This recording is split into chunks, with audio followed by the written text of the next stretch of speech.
halkaan rabay rooma igu helay fadlan muuqaalkan like saarsiina sheer garee argagixisada shaarka dawladeed xidhan ee xamar aan ka wada talin ayaa maanta afkeeda ka cadaysay in ay yihiin argagixiso shaar dawladeed xidhan ila dhageyso يا اسك الدفاع عن عدو ما جو يا اسك الدفاع عن عدو ما جو مايا سيدي سبا هبكا لبا لو اوغليا دولدا oo ku badbaadinaysa dadkii dadkooda shabaabka oo raba inay ku laayaan dadkii ummadda Soomaaliyeed qofka saddexaad ee u soo babac dhigto gacanta waxay sarkaysaa ciidanka xoogga insha Allah waa maasan hubka waxa loo ogol yahay kaliya tahay argagixisada shaarka dawladeed xidhan iyo argagixisada bareerka ninka sidaayna lihi waa wasiiru dawlaha wasaaradda gaashaandhigga argagixisada shaarka dawladeed xidhan boqolkiiba sidoo kale waxaan isku dur istaagi doonaa madaxweyne Cabdiraxmaan Maxamed Cabdilaahi Cirro oo boqolkiiba wax wanaagsan sameeyay maalinta ay xukuumaddu wax wanaagsan samayso anigu kii sheegayay anigu mucaarida maalinta ay wax qaldan samaysana inaan soo bandhigo xaq baan u leeyahay sidoo kale haleelay ayaan leeyahay dadyo fara badan oo isbarbar dhigayay madaxweynaha jamhuuriyadda barakaysan ee jamhuuriyadda Soomaaliland iyo xasan xabaalo fadhe oo ay laayeen madaxweyne Cabdiraxmaan Cirro sidoo uu sameeyay xasan xabaalo fadhana isla sidoo uu sameeyo macalinkiisii ayuu dulmiyay oo sidani uga ooyay waxa dhacday ayadoo faanahayn madaxweynaha jamhuuriyadda aan ixtiraaman jecelna aniga macalin u ahaa ana wax u soo dhigay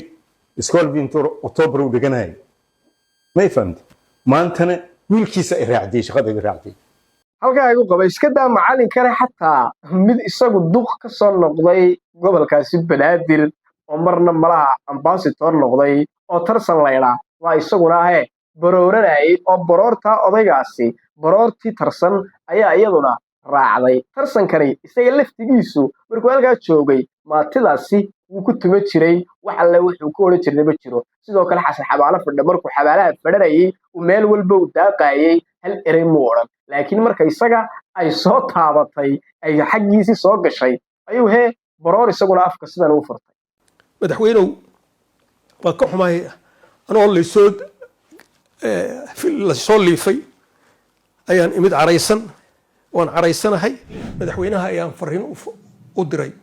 oo cod ah halka ay qabo sidoo kale waxaan isku dul istaagi doonaa ninkii xaar firdhiso ee sugayay caleema saarka oo xabaalo fadhe uu u tumbaraacay si toosa uu ugu sheegay inaanu u soo socon oo sidani sheegay maalintii madaxweynaha guri baas baa ku dibay firdhiso yaa dabaaldeg loo sameeyaa anaga markiina la doortay uma dabaaldegno loomana sameeyo saxna ma ahan markaas waxaad arkaysaa calankii dawlad goboleedka saas loo noolayaa ruus waxay taagan yihiin war waxaanu raacnay maxay ahaayeen war guri baas baa idinku dibay baa leeyahay guriga baas ilaahay haydi barakeeyo waxa ka codsanay fadlan muuqaalka like sarto siina share gareyso bartan aad ku cusub inaad subscribe sarto waxa ka soconaa wadadii 100 kun ee aan ku tagi lahayn aad iyo aad baad u maasan tahay waayahay aan ku bilaabay maalin dhaweyd waxa uu Trump si bareer ah u sheegay isla Soomaalida ku nool Mareykanka gaar ahaan Minnesota lacagaha ugu badan ee ay diraan inay u diraan argagixisada Soomaaliya ka dagaalanta ee halkaasi maatida iyo cid walba aan u arxan yeelin isla eedayntaasi ayaa boqolkiiba waxa rumeeyay oo xaqiijiyay oo qalinka ku diigo tig saaray wasiiru dawlaha wasaaradda gaashaandhigga Soomaaliya sidii saba hubka laba loo ogol yahay dawladda oo ku badbaadinaysa dadkii dadkooda shabaabka oo raba inay ku laayaan dadkii ummadda Soomaaliyeed qofka saddexaad ee u soo babac dhigto gacanta waxay sarkaysaa ciidanka xoogga insha Allah waa maasan cadaan toos ah ayuu isku dilay tani ayaa boqolkiiba bensiin iyo olol ku sii shiday wixii uu Trump sheegayay waxaanu xaqiiqsanayaa cid kastaana ay xaqiiqsanaysaa oo tuulu kaga jiray in ay lacag halka loogu diray argagixisada oo argagixisada iyo isla argagixisada shaarka dawladda xidhanay ay isla shaqaystaan dad kasta oo tuulu kaga jiray ayaa boqolkiiba u dhayda uga cadeeyay wasiiru dawlaha wasaaradda gaashaandhigga aan ku leeyahay Allahumma barik ilaahay ha ku barakeeyo walaal in badan ayaad waxaad ku xoqan jirteen nafar yar oo isaaq ah maalintuu halkaasi imaado uu argagixisada ku biiro oo gurigiisii ka soo cararay oo ku noolaan kari waayey oo la iska soo saaray ileen bulaacadu way qarsataa uskaga hadday maradaadu caddahayna waxa wasaqda ah ee ku duusha boqolkiiba boqol waa laga arkayaa laakiin hadday maradaadu ay madowdahay boqolkiiba boqol wasaqda ku duusha kama muuqanayso sidaasaynu innagu horta aynu kala nahay qadaadweyn iyo yamyamay inaad soo ag dhigtaan maanta markaa ma habboona mana qurux badnaa madaxweyne dhan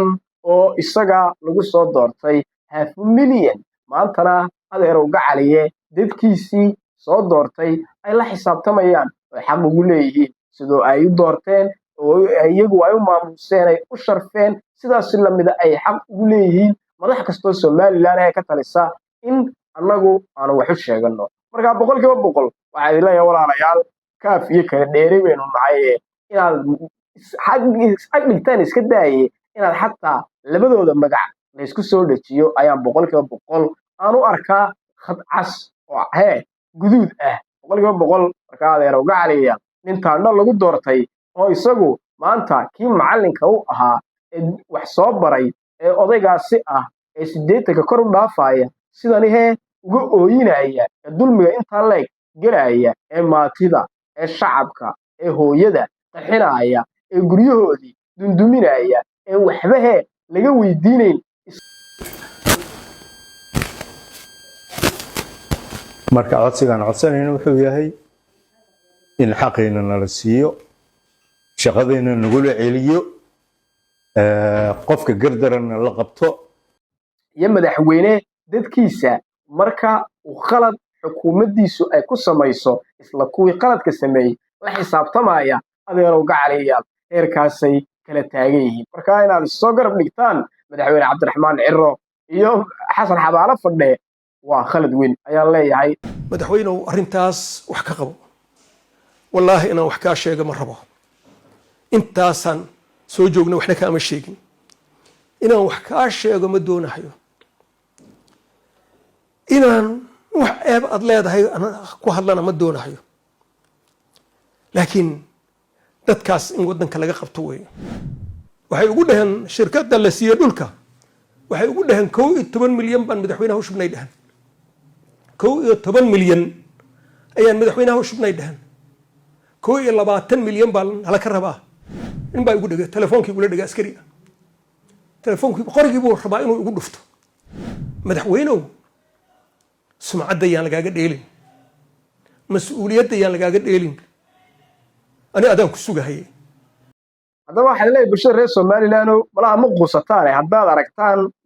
shakhsi dambe oo isagu argagixisay waxyaabo noocaas ah Soomaaliland ku tilmaamayaan dadka imaada ku tilmaamayaan inay argagixisanahay ilma adeer ku qoslo dhaafa intuu doonayaa waa inaan la googosano sababtoo ah wax kale uu ku nafisaya ma jirto oo caabuqaas ayaa haya kaliya ta waxaad tirahdaan walaal xaarkaaga iska walaaqo assalaamu calaykum